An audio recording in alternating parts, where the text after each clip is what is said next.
Welcome back, everyone. Today, we're going deep into a case that's it's going to take us to some pretty dark places. It happened in Louisville, Kentucky. Oh yeah, this one is definitely a tough one. We're talking about manipulation, about how a seemingly ordinary guy can fool everyone, and ultimately about a legal system that was, well, let's just say it was really tested in this case. Yeah, We're using an episode of 48 Hours called Double Jeopardy, which aired back in 2001. I remember that one. It's really stuck with me all these years. Me too. Okay, so the story revolves around Brenda Schaefer. She was, by all accounts, just a lovely woman, very active in her community in Louisville. And she ends up meeting this guy, Mel Ignato, who on the surface seems like he has it all together. Successful salesman, Hmm? charming, the type who could probably sell you anything. Right, but there were some, let's say, red flags. Definitely. Some things just didn't add up about him. Brenda's friends and family noticed it right away. Yeah, he kind of had this, I don't know, this darker side that would peek through every now and then, and it definitely made people uneasy. Yeah, like you'd brag about working for the CIA, which turned out to be completely made up, that kind of thing. It's like he was trying to create this image of power and mystery, almost like he wanted to intimidate people. Exactly. And that kind of behavior can be a huge red flag when it comes to manipulators. It's all about control, Yeah. making people believe there's something they're not to get what they want. And it seems like Ignatal really did a number on Brenda, isolating her from her friends and family. It's classic abuser behavior. First, they start by cutting off those closest to the victim. It's insidious, really. And then there's that chilling story that Brenda told one of her friends about Ignatal. She woke up one night to find him holding a chloroform-soaked cloth over her face. Can you imagine? Oh, that's horrifying. And of course, he played it off that he's just trying to help her sleep. It's just, I mean, how do you even begin to process that? It's a level of control and manipulation that's just beyond comprehension for most people. And that incident is a prime example of what the FBI calls a criminal sexual sadist. Right. These are individuals who derive pleasure from inflicting pain and suffering, both physical and psychological, on others. It's just so disturbing to think that someone could be capable of something like that. And in Ignato's case, there was this incident called the screen test, which we'll talk about more later. Oh, yeah, the screen test. I mean, that alone shows the level of premeditation and planning that went into his crimes. Absolutely. And the thing is, these types of individuals are often very good at hiding their true nature, especially in the beginning. Yeah, they can be incredibly charming and charismatic, which makes it even harder for people to see them for who they really are. Exactly. It's all part of the manipulation. So Brenda finally decides she's had enough and makes plans to break up with Ignato. And this is where things take a really dark turn. It was September 24th, 1988. The last time anyone saw Brenda alive, she was leaving Ignata's house.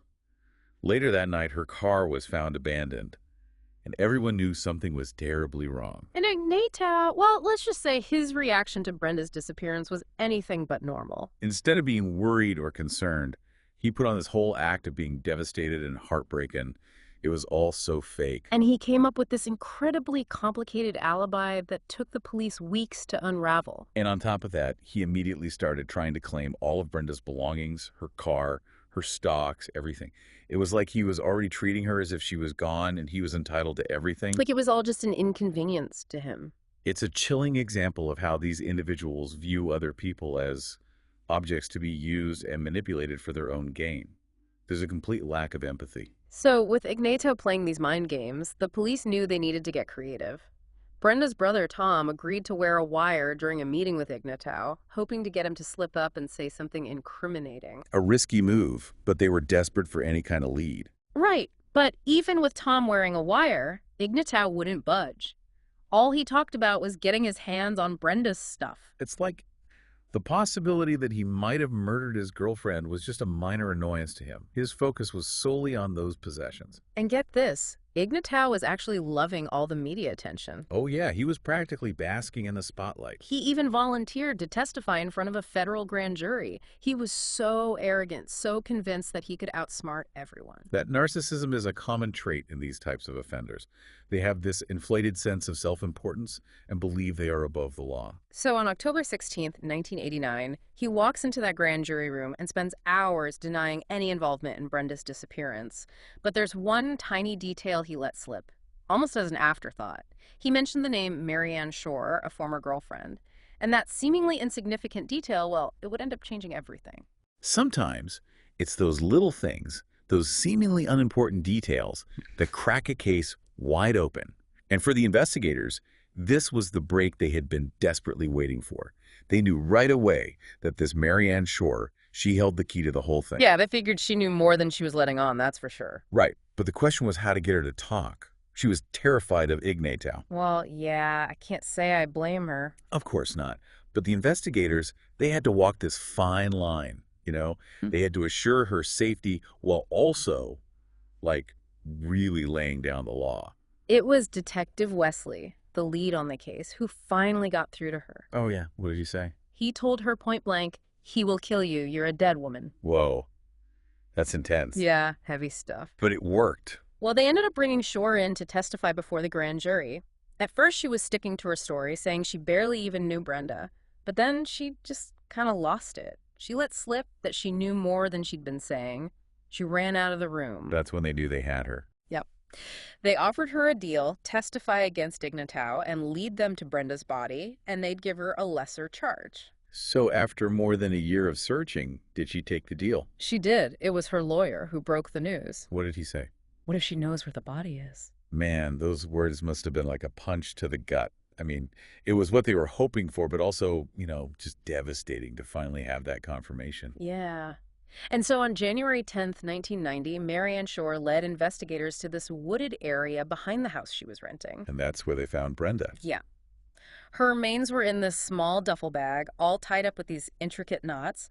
It was clear that Ignato had put a lot of thought into how he disposed of the body. God, that's just awful. So calculated. And then Shore, she started talking. She said Ignato had this whole plan written out, a list of things he wanted to do to Brenda before he killed her. He was that methodical about it. It's chilling, right? And he even did this thing called a scream test at Shore's house weeks before the murder. He wanted to make sure nobody could hear Brenda's screams. He was that determined to get away with it. Just, wow. According to Shore, they had been digging the grave for weeks before the murder. This guy, he was a monster. So the night of the murder, Shore said she helped Ignato tie Brenda to a table. They took pictures. They tortured her for hours before Ignato finally killed her with chloroform. And Shore just went along with all of it. Well, she claimed she wasn't there when Ignato actually killed Brenda, but she admitted to participating in the torture. It's still hard to believe that someone could be involved in something so horrific. I know. So finally, after over a year of searching and investigating, they had Ignato in custody. They charged him with murder, but this case, as we know, it was far from over. And, well, the justices they were looking for, it didn't exactly come easy. What happened? The trial? The trial was a whole other mess. It had to be moved out of Louisville because of all the media coverage. Oh, wow.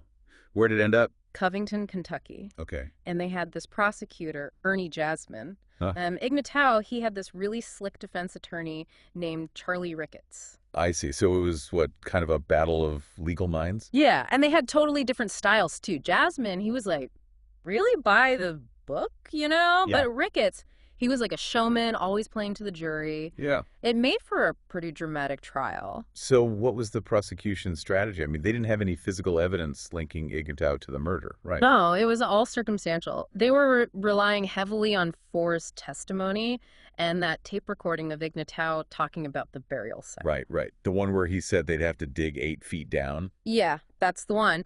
But the problem was, Shore didn't exactly make a great witness. She was all over the place with her story. Oh, so the defense attorney, he just tore her apart. Pretty much. Ricketts, he made her look like a liar, someone who was just trying to save her own skin. And then there was the tape.